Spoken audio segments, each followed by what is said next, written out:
Pumunuan ni Don Lupe Aguirre, ay nagsagawa ng isang ekspedisyon sa kagubatan ng Amazon upang hanapin ang puno at taglayin ang kapangyarihan nito. Gayunpaman, natalo sila ng kapangyarihan ng kalikasan, na naging dahilan ng pagkabigo ng paglalakbay. Isinaad din sa alamat na si Aguirre ay iniligtas ng mga lokal na taga-nayon. Sa kabila ng kabutihang ipinakita nila, inatake sila ng sakim na si Aguirre, na pinilit ang chief na ibigay ang sagradong arrowhead, ngunit kalaunan ay isinumpa sila na maging mga bilanggo ng kagubatan, at hindi na sila maaaring lumayo sa ilog. Noong 1916, ipinaliwanag ni MacGregor sa Royal Society of Explorers na ang Tears of the Moon ay totoo, at maaaring gamitin para sa mga layuning medikal. Kaya naman, humingi siya ng akses sa sinaunang arrowhead na kamakailan lang ay na-recover sa isang ekspedisyon, ngunit tinanggihan ng grupo ang kanyang kahilingan, at sinabing ito ay pag-aaksaya lamang ng oras. Habang patuloy na sinusubukan ni MacGregor na kumbinsihin ang grupo, ang kanyang kapatid na babae na si Lily, ay umalis sa bulwagan at palihim na pumasok sa archive room. Nagawa niyang makaiwas at madistract ang ilang tao sa loob ng silid na yun, at kalaunan ay natagpuan ang isang crate na naglalaman ng sagradong arrowhead, na siyang magiging susi upang mahanap ang Tears of the Moon. Si Prince Joachim ng Germany, na hinahanap din ng arrowhead, ay natuklasan na ito ay ninakaw at nakita si Lily. Agad niyang inutusan ng iba na hulihin siya, ngunit sinubukang tumakas ni Lily gamit ang isang hagdan, at pinatumba ang lahat. Gayunpaman, nagawa ni Joachim na tamaan ang hagdan, dahilan para mabitin si Lily sa dulo ng hagdan sa labas.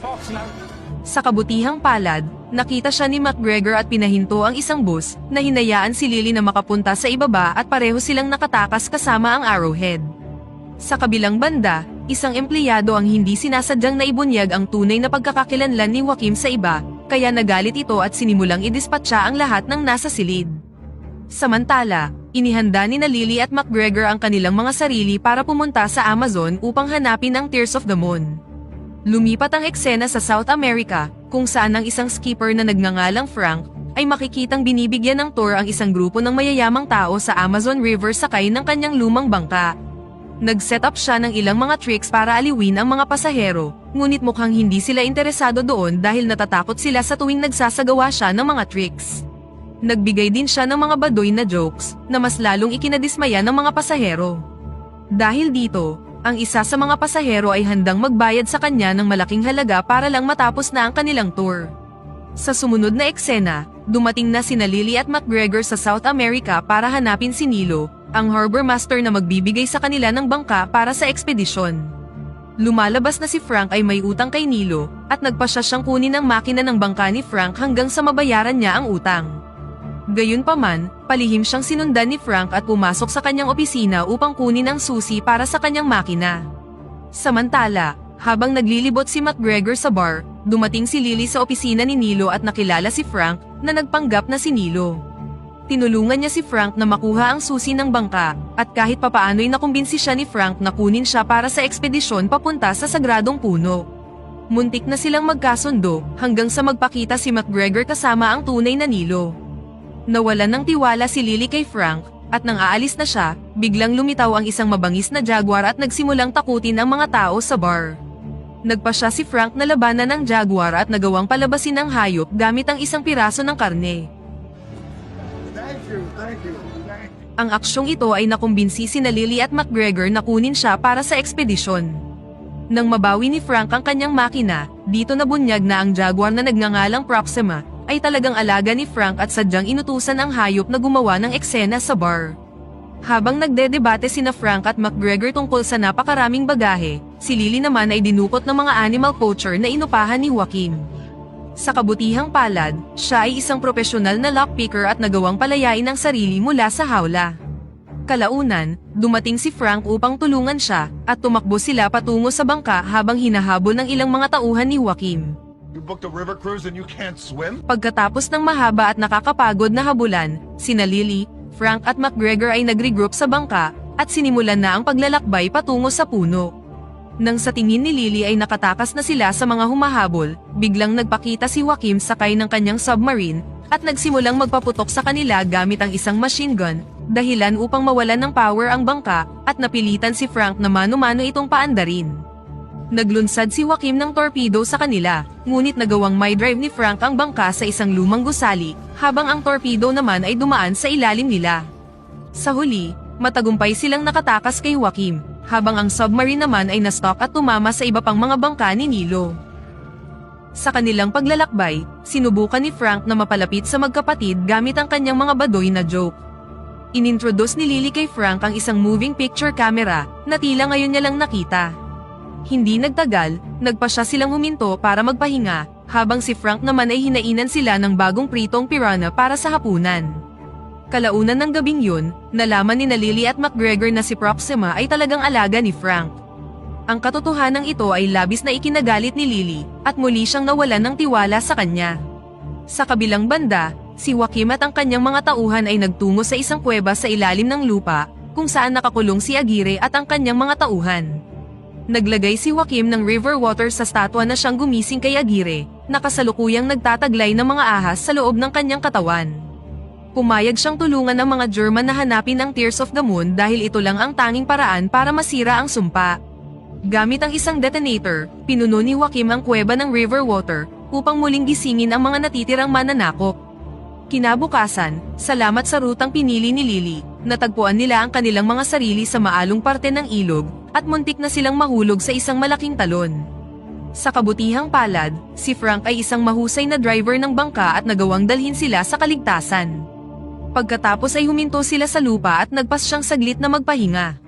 Habang nagpuputo ng mga puno, tahasang isiniwalat ni McGregor kay Frank na itinakwil siya ng kanyang pamilya dahil siya ay isang bakla. Idinagdag din ni McGregor na si Lily ay palaging nandyan para sa kanya, kaya naman handa siyang sundan ang babaeng kapatid kahit saan man siya magpunta. Samantala, palihim na pumasok si Lily sa silid ni Frank, kung saan natuklasan niya na ang kapitan ay isang malaking tagahanga ng mga sasakyan, at nakahanap ng ilang mga mapa ng Magic Tree. Sa pagbabalik ng dalawang lalaki sa bangka, agad na inakusahan ni Lily si Frank na hinahanap niya din ang Tears of the Moon para sa kanyang sarili. Sumagot si Frank na matagal na siyang sumuko sa planong yun dahil palagi siyang nabibigo sa paghanap nito.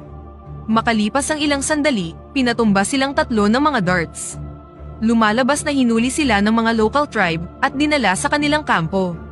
Ang chieftain, na nagsasalita sa ibang wika, ay inutos kay Lily na ibalik sa kanila ang arrowhead. Gayunpaman, nagmatigas si Lily at tumanggi siyang ibigay ito sa kanila. Pagkatapos ay nagawa niyang makalaya at sinubukang tumakas sa pamamagitan ng paghamon sa kanila. Gayunpaman, ibinunyag ni Sam na ang eksenang ito ay sinet-up lang ni Frank. Dahil dito, labis na nagalit si Lily sa palagi niyang panloloko at sinuntok siya.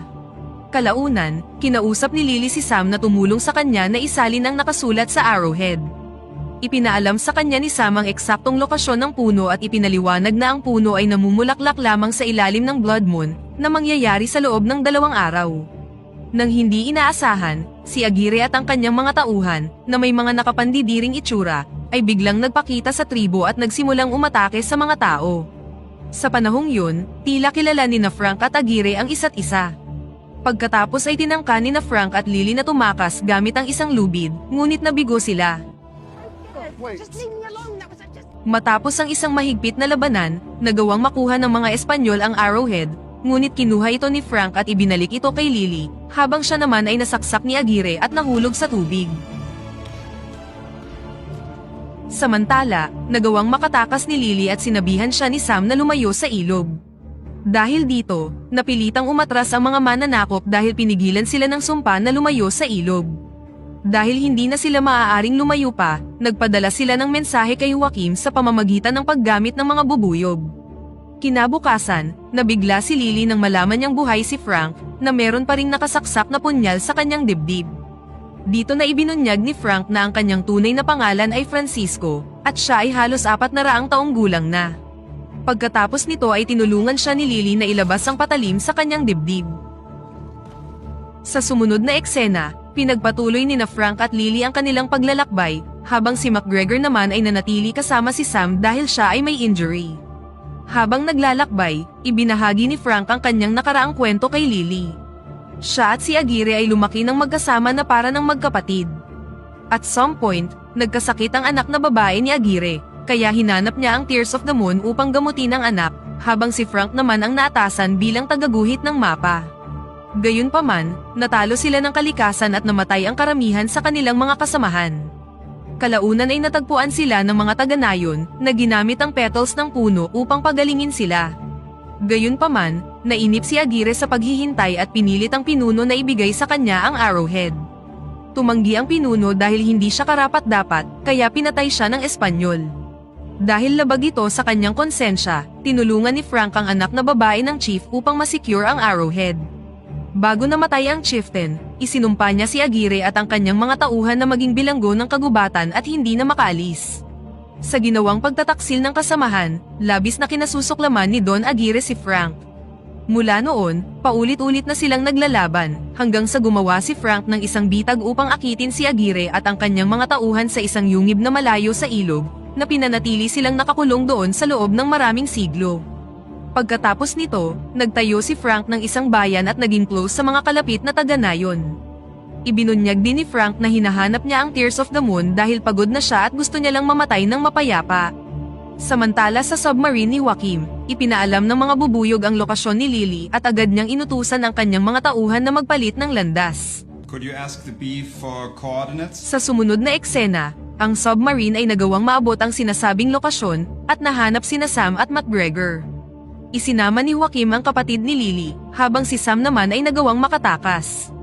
Para makuha ang arrowhead, pinilit ni Joaquim si MacGregor na dalhin sila sa kasalukuyang lokasyon ni Lily. Sa kabilang banda, ang bangka ni Frank ay nakarating na sa La Luna Rota, ang tunay na lokasyon ng Tears of the Moon. Dapat na madaig ni Lily ang kanyang takot sa paglangoy dahil kailangan niyang tulungan si Frank na hilahin ang isang lever na magbubukas ng isang chamber dahil ang katawan ng kapitan ay masyadong malaki. Matapos ang ilang pagtatangka at halos mawalan na siya ng hininga, nagawa niyang hilahin ito pababa at biglang humupa ang tubig ng ilog. Sa kasamaang palad, hinihintay na pala sila ni Joaquim at MacGregor sa ilalim ng tubig. Pinilit sila ni Joaquim na pumasok sa passage at napilitan si Lily na ibigay sa kanila ang arrowhead. Ipinaliwanag ng Aleman na gagamitin niya ang mga petal upang manalo sa digmaan. Hindi nagtagal, sa wakas ay nakarating na sila sa puno at inutusan ni Joaquim sina Lily at Frank na buhayin ang magic tree.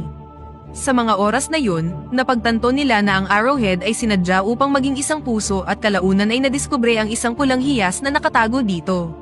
Sa ilalim ng blood moon, inilagay ni Lily ang hiyas sa broken-hearted warrior figure at nagsimulang mamukadkad ang puno. Dahil isa lang sa kanila ang pinayagan ni Joaquim na makatanggap ng petal, sinadya ni Lily na barilin si Frank. At pagkatapos ay naglakad na sila patungo sa mga petal. Samantala, ang immortal na si Frank ay bumalik sa bangka at idinispatcha ang mga tauhan ni Joaquim na may hawak kay MacGregor.